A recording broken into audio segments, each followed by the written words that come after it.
Okay, so I am going to crack on now and work through the questions that have been submitted.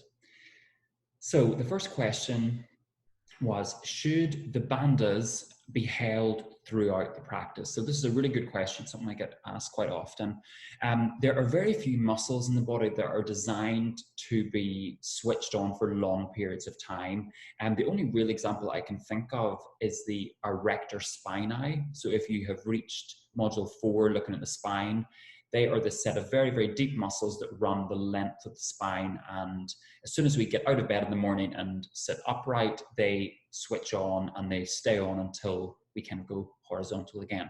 So other than those muscles, there are no other muscles that are designed to be kind of sprinter muscles. All of our other muscles are, sorry, the erector spinae are marathon runners, and most of the other muscles in the body are sprinter muscles. So they're designed to be switched on and then switched off. So I think it can be helpful to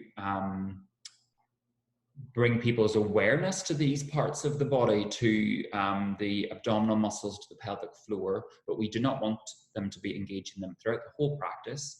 Another thing that I wanted to mention is that some people have already got high tone of their pelvic floor, and tone is basically how active the muscle is. So almost the muscles there are overactive, and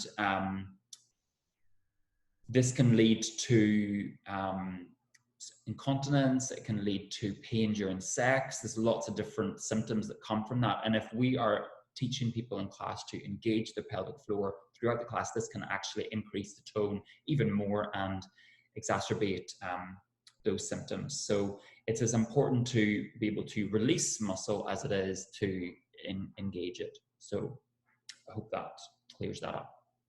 The next question is, I was trained in Iyengar and Anusara yoga, where there seemed to be only one good way to practice a pose.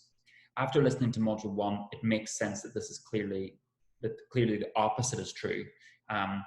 Does this mean that the only alignment we should have is between our mind and our body? It's a nice way of putting it. So yeah, I think the same can be said for every school of yoga. Every lineage, they have a very clear kind of way of practicing. So if you go to an Ashtanga class one day and an Iyengar class the next day, it's going to be a very different kind of feel to the practice.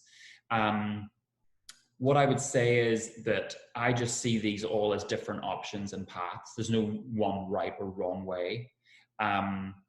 Really experienced teachers learn how to adapt even the most kind of rigid practice to meet the needs of individual students. So that's something that comes with experience, and that's hopefully something that this course is helping you to tap into.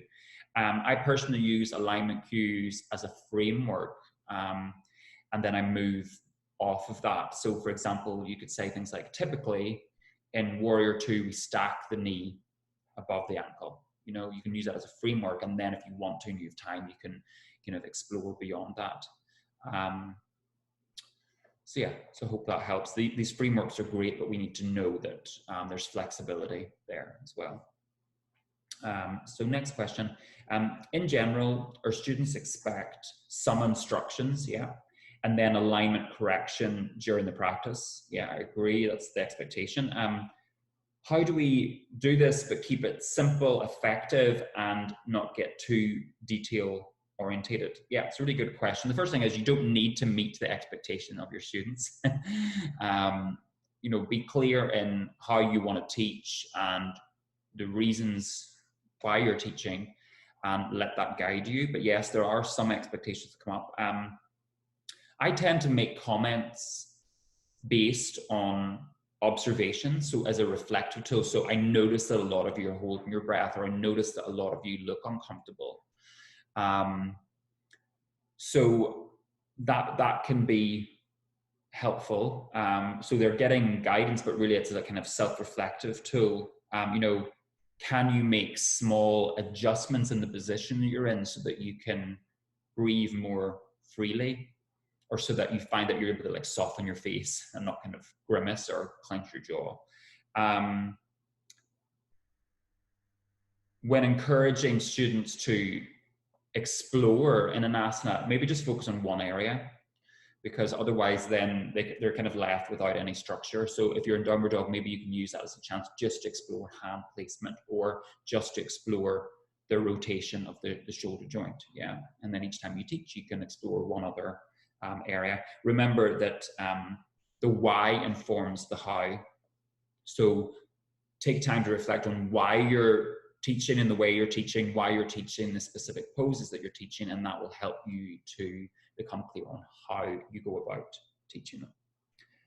If we are instructing students to align their knee more or less over the ankle in various positions such as warrior 1, warrior 2, rather than using negative language such as to protect the knee, is it better practice to focus in on the strengthening aspect or about finding balance?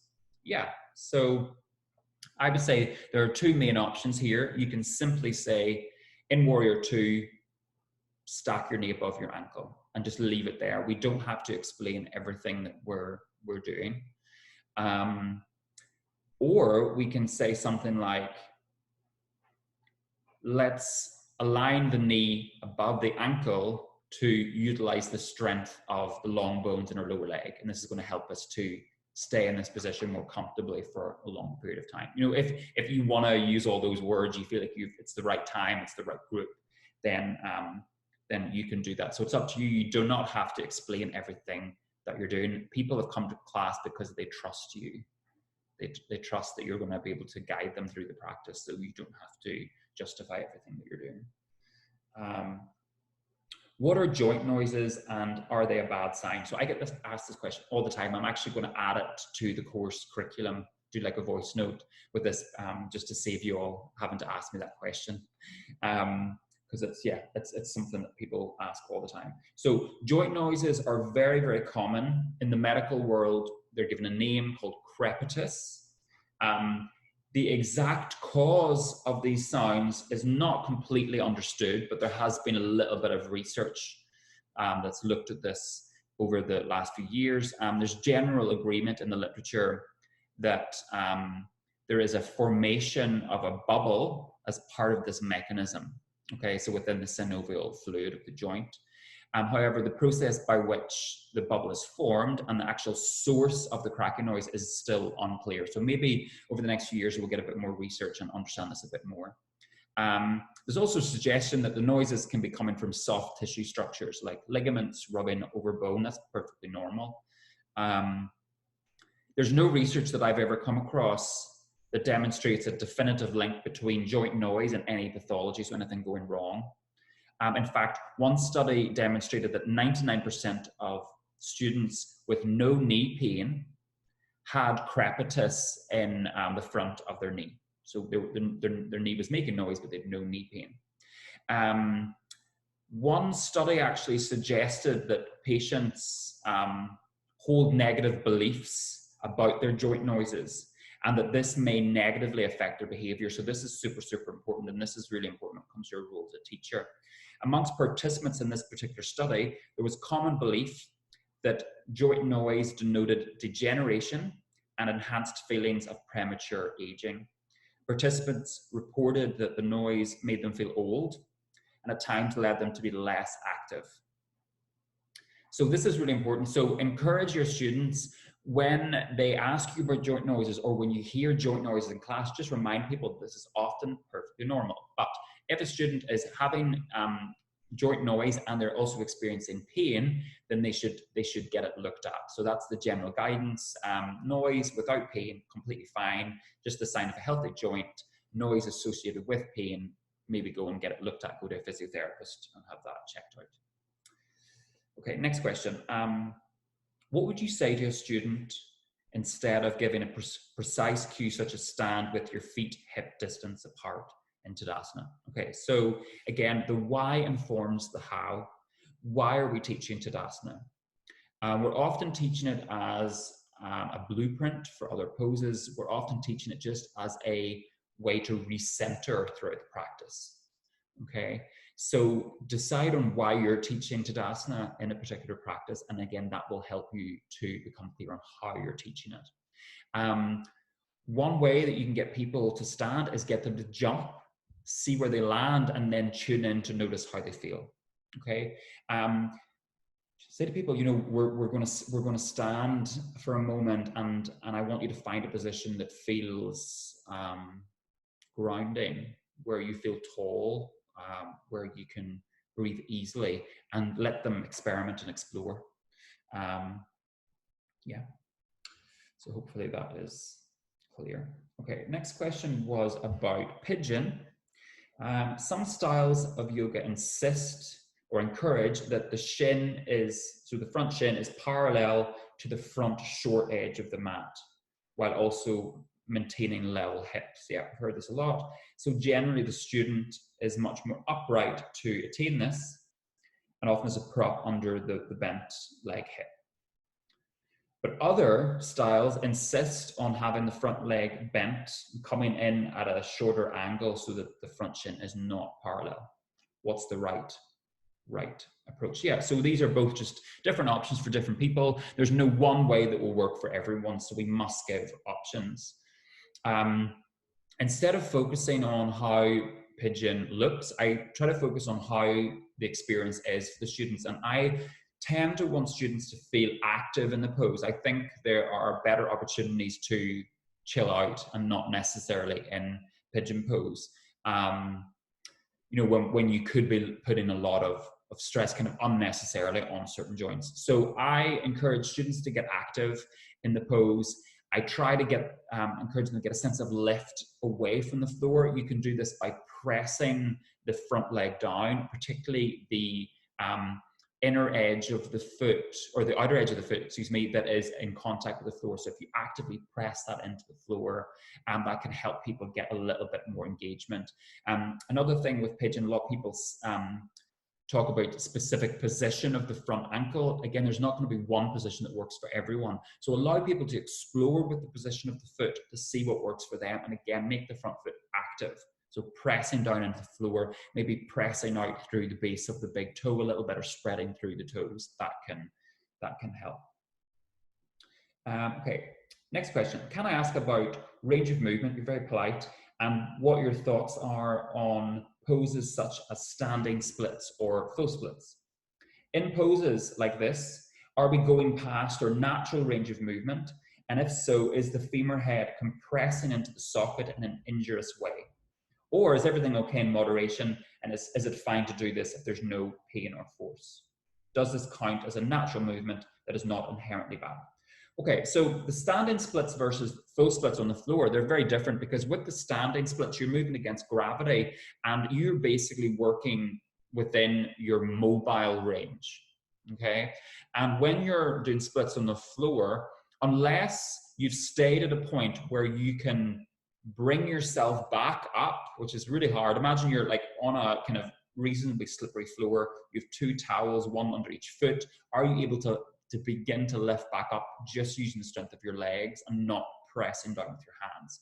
So with splits on the floor, it's more likely that you've moved into a flexible range. Flexibility is not bad per se, but unless we become clear on when we're in flexibility and when we're in mobility, it's harder for us to know if we're making the right choices for ourselves.